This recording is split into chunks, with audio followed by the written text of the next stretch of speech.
Pop kick it down to the 21. Wilson, they're aware of his kickoff return abilities. Wilson found an alley. Wilson kicks into turbo. There's that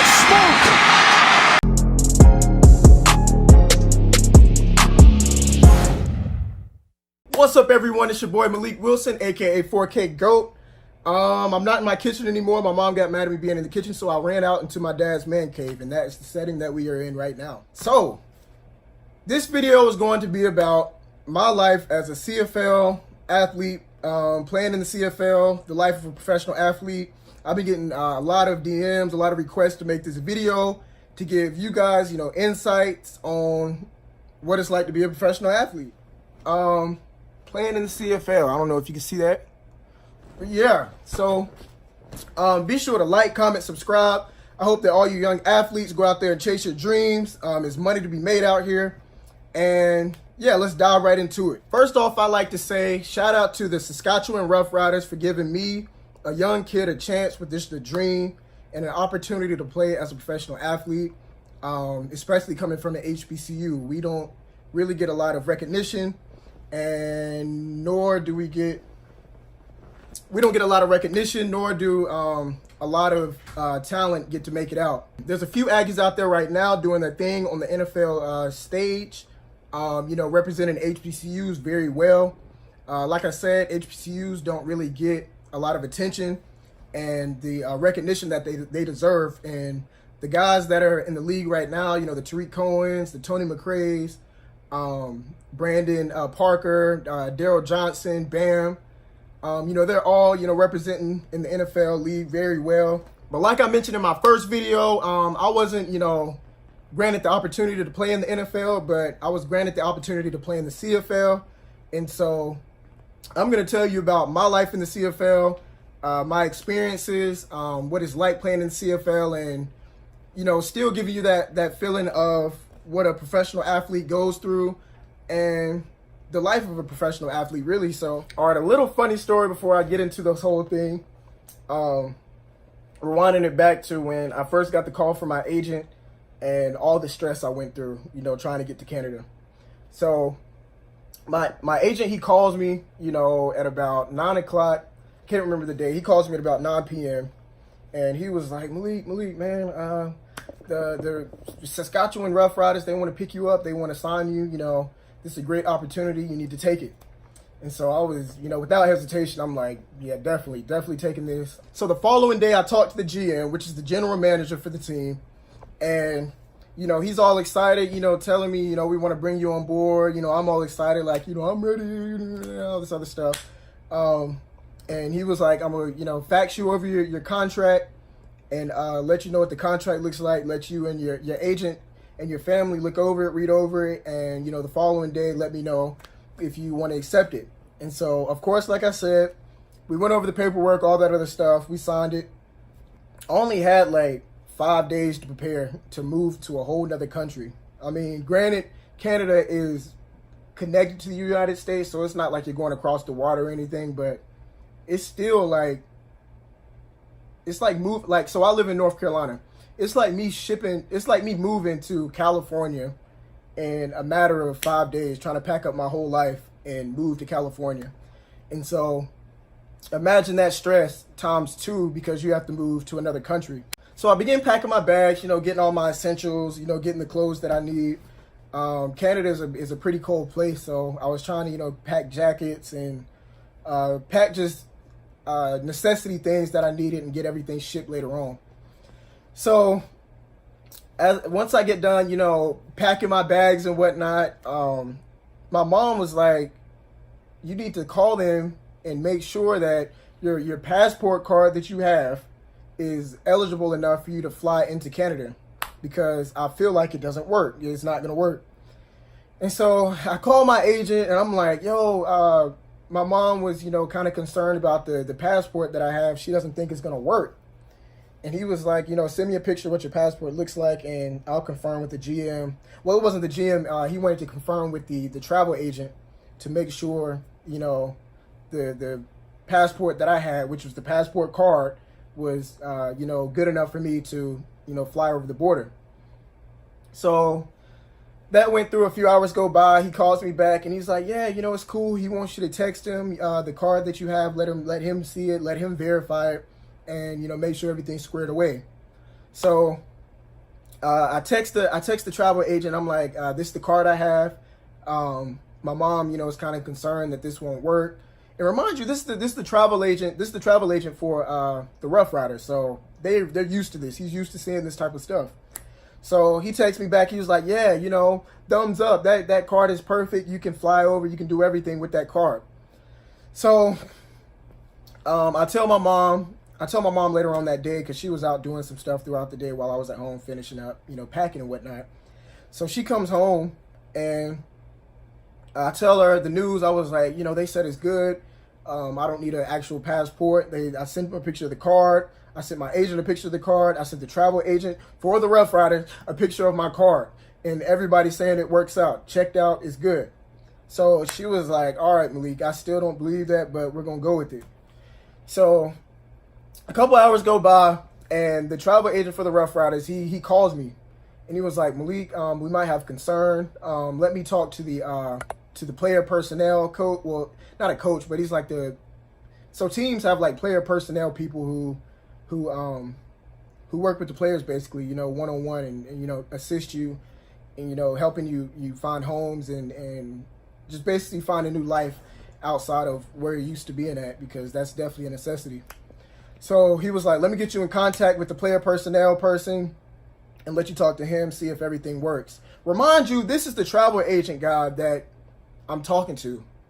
And so how come you don't know that this card...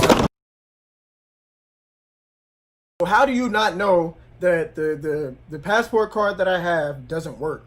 So anyway, the player personnel coach, he calls me and he was like, yeah, Malik, I looked at your card. That's not going to work. Is there a way that you can get an actual passport book within the next couple days? And so I'm just in my room like I'm just blown away, because if any of you know who've traveled outside of the country, you can't get a passport within that amount of days. Like, it takes at least a couple weeks to get your passport, maybe even a month to get your passport. And so I go to my mom and I'm like, they said it's not going to work. And I'm feeling like my dreams are just about to be crushed. Like, I'm not going to be able to go. I'm about to still be at home doing nothing. And like, it was just a crazy time. So anyway, my mom, being the super lady that she is, superhero that she is, she saved the day. Thank God, she saved the day. So once she found that out, we were trying to figure out exactly where we could go to get it. Is it in our state of North Carolina? And unfortunately, it was not in the state of North Carolina. The nearest place to get a same-day passport was in the state of Georgia, which was in Atlanta, the Atlanta area, downtown Atlanta, or go all the way to Washington, D.C., which is the capital, and that would have been completely horrifying. I would have been in there all week trying to get a same-day passport. So everything was shot down again. I'm like, dag, it's probably not going to work out. But once again, my mom, being the super lady that she is, the superhero that she is, she was like, don't stress it, Malik. We're going to get you there, even if, I got to drive you down there personally. Fortunately, that didn't have to happen. She ended up, sending me off. I got my same-day passport. I ended up flying out of Atlanta to Canada. Again, thank you, Mom. If you're watching this video, you're a lifesaver, you're a superhero, and I love you to death. So with that out the way, I'm going to give y'all, the experience that I had while in Canada, the experience of, playing in the CFL, the differences between the CFL and the NFL. So yeah, let's dive into this and let's get this started. So first things first, the field size of the CFL is ridiculously huge. It's definitely based to help the offensive side of the ball. Like, it's definitely based to, to help the offensive side of the ball. The size of the field is 150 yards, long. The field itself is, don't get me lying, I'm not sure how to do math that well, but anyway, the end zones are 20 yards, and the goalposts are in front of the end zone, not in the back like the traditional NFL fields. The traditional, to give y'all like kind of a grand scope of things, the traditional NFL field is 120 yards. And so the CFL field is a whole 30 yards longer than the NFL field. See me doing my math there? See how I calculated that in my head that fast? But yeah, so it's definitely, the field being that big is definitely an advantage for the offense. It's definitely an offensive league. The quarterback gets paid a lot of money to play in the CFL, just as the NFL. But I'll get into the pay and all that good stuff at the end of the video, so stay tuned. So some of the rules that go along with the CFL is pretty much the same as the NFL. You have penalty flags, late hits, targeting rules. Basically, pretty much everything that you would have in the NFL is in the CFL. But with that being said, the CFL does not call it like that. So late hits, celebrations, all that good stuff is rarely called in the CFL. Like, you have to just be doing something super, super crazy for them to throw the flag. The CFL has a total of 12 players on each side. In the NFL, there's 11 players on each side. So there's an advantage in that for the defense.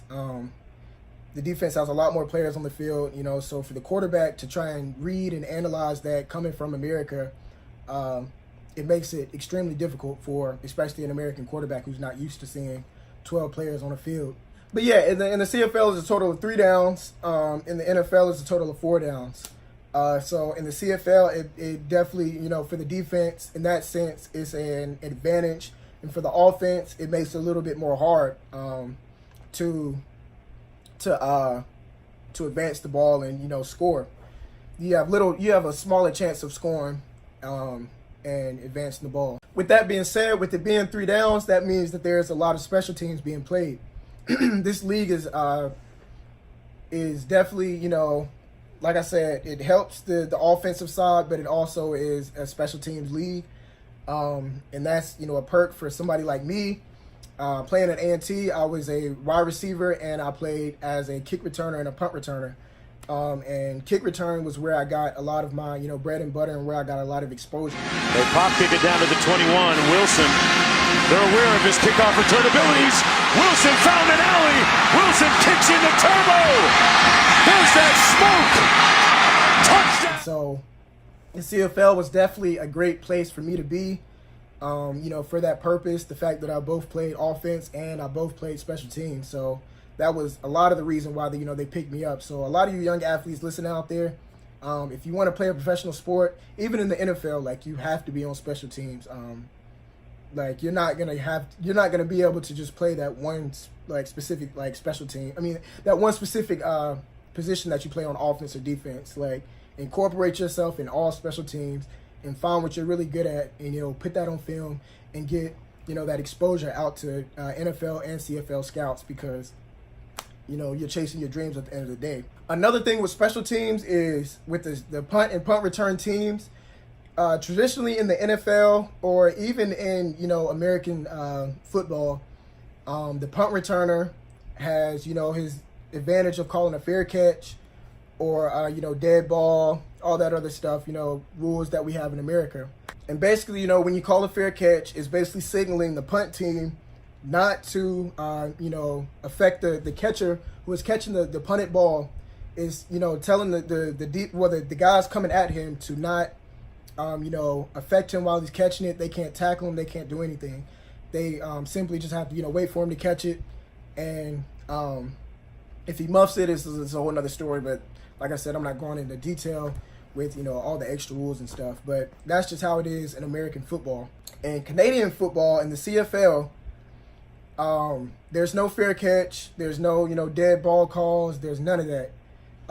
It's simply the punt team has to give the punt returner who is catching the ball a 5-yard radius. Like, it's a 5-yard circle around the punt returner. And that is why I say it's a special teams based league as well as an offensive based league, because they have to let you catch the ball. Like, there's no being right in your face like it is in the NFL.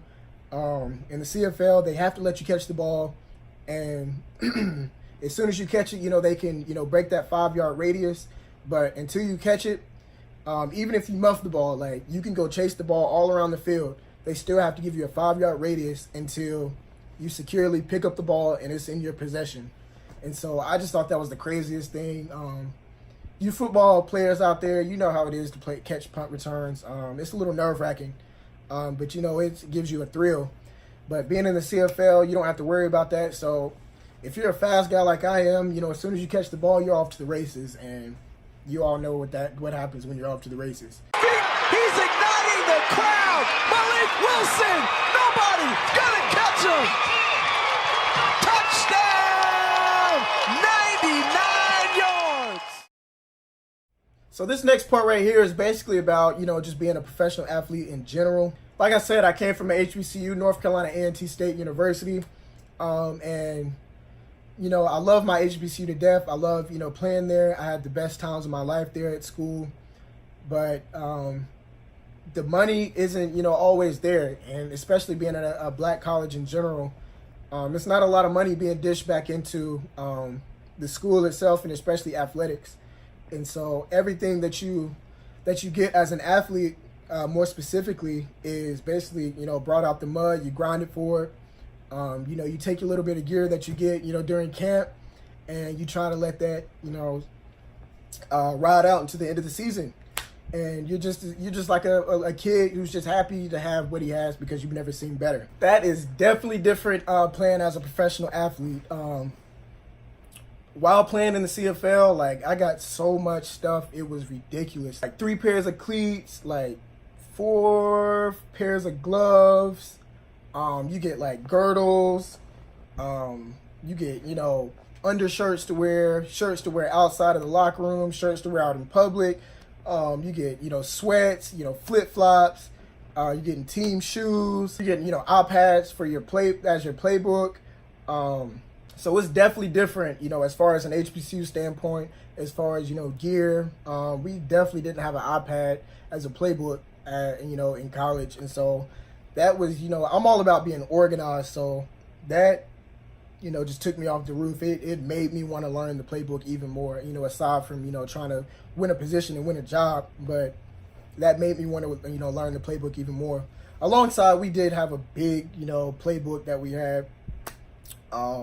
And that, I enjoyed learning that as well. But, having that iPad to, with all your plays in it, you got film on there. Like I said, your playbook on there. Film on, your opponents, film on practice. And so it just, made me feel, warm inside, because I'm like, everything is in one spot. And so that, I enjoyed that a lot. But aside from gear, the trainers, there's so many trainers on staff, to help you out. We had a chiropractor, we had, team doctors, we had, regular practitioners that, came in and, stretched you out and stuff, and, diagnosed injuries and all this other stuff. The facilities were super, super nice. Like, it was, like, very nice. And like I said, this is all coming from an HBCU standpoint. And so we're used to, kind of like the bare minimum. We're just playing because we love the sport.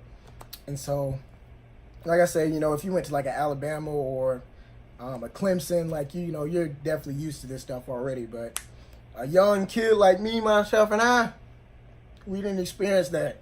And so you walk into the facilities, man, it's hot tubs, it's cold tubs, it's, a team pool. We had a barber shop in the locker room. They got, like, in the equipment room, it's like, mannequins all over the place with all the different types of gear that you could wear, the gloves that you could wear, the cleats that you could wear, the hats that they have, the helmets that they have, the different types of helmets they have. You have, it's kind of stupid, but we had like a shower towel. We had a hot tub towel and we had a cold tub towel. We also, along with that, had hot tub shorts, cold tub shorts, and shower shorts that you had. We had, practice shorts, pants if you wanted to. They had everything. It was anything you wanted. And what I'm trying to say is, like, the life of a professional athlete, like, you get all of this stuff. Like, everything is just there. Whatever you need, you just go ask for it, and it's there, right there, instantly. There's no waiting on it. It's nothing. It's just there. Also, being at a HBCU, it's not a lot of options for a food table, a training table. A lot of the athletes know what I'm talking about. But basically, what a training table is a place where athletes can go to get the right nutrition, proteins, foods. A lot of people are on diets to either gain weight or lose weight, and so, like I said, this is all coming from an HBCU standpoint. So don't say my school had this or my school had that. I'm coming strictly from an HBCU standpoint at North Carolina A&T State University. We did not have that. We didn't have it. So being in the like I said, professional world, being in the CFL, we had a training table. Like, it was so much protein, vitamins, nutritions that you needed, food that you needed. If you were on like a diet, it basically had everything written out that you needed to eat, that you had to eat, to maintain weight, to gain weight or lose weight. As far as lifting and training, always tell people personally when they ask me behind the scenes, training and working out is really solely on you as an athlete. And one of the biggest things that I learned, training for pro day, up until making it into the CFL and getting the opportunity that I did, I learned one thing, and that was you are your work. And so whatever you put into your body, whatever you do to your body is what you're going to get out. And so if you're drinking every day, smoking weed every day, doing whatever the heck y'all do behind the scenes, I don't know, it's going to affect your play out on the field. If you're every day working out, training, eating the right things, taking care of your body, is going to reflect. But another thing with that being said, there's nothing that you can skip. There's nothing that you can miss. This is a professional field. And so with that, being said, every little thing that you do will result in a fine, because you're getting paid to, you're getting paid to work out. You're getting paid to practice. You're getting paid to be at meetings on time. You're getting paid to breathe, basically. Like, everything you do, you're getting paid for it. And so if you come to a meeting late, every minute that you're late, you're getting fined an X amount of dollars.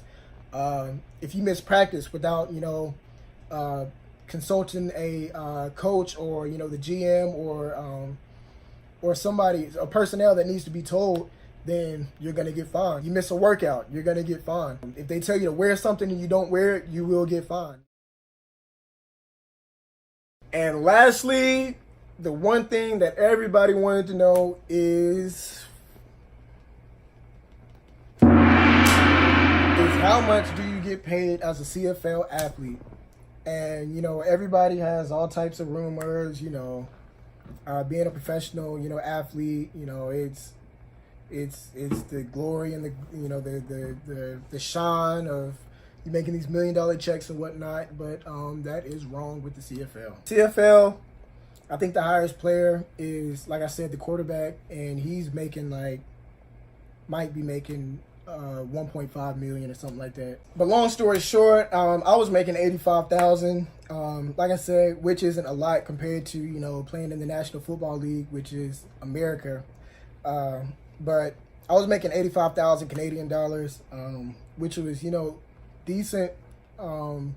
Canadian is definitely a lot more expensive than American living, and so the cost of living is expensive.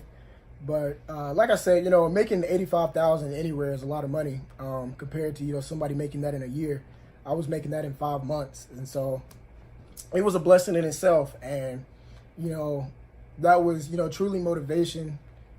You know how you, as athletes, during the season, especially in college, it's an everyday grind. Like, you really find that love of the sport of football, just because it's something deep down inside you that you have. But when you get to wake up, and I'm gonna just keep it 100 with you, when you get to wake up and you're making money just to go out there and just play football, like, that's like motivation in itself. And, you know, on top of that, you have, you know, your family that you're thinking about and whatever the heck your purpose may be. But yeah, that wraps up this video. I hope that you got something out of it. I hope that, you know, everybody who's been asking me, who I wasn't able to get back to, I hope that this video gives you a little bit of information on what it's like to be an athlete. I mean, a professional athlete, and what it's like to, you know, play in the CFL in Canada in itself.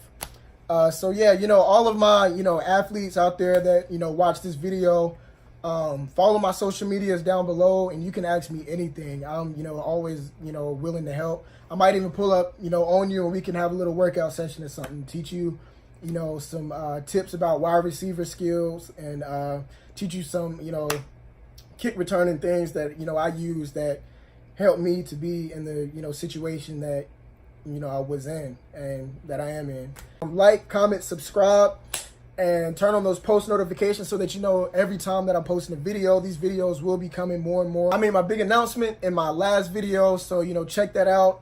I will be making more videos about that. But without further ado, this video is out.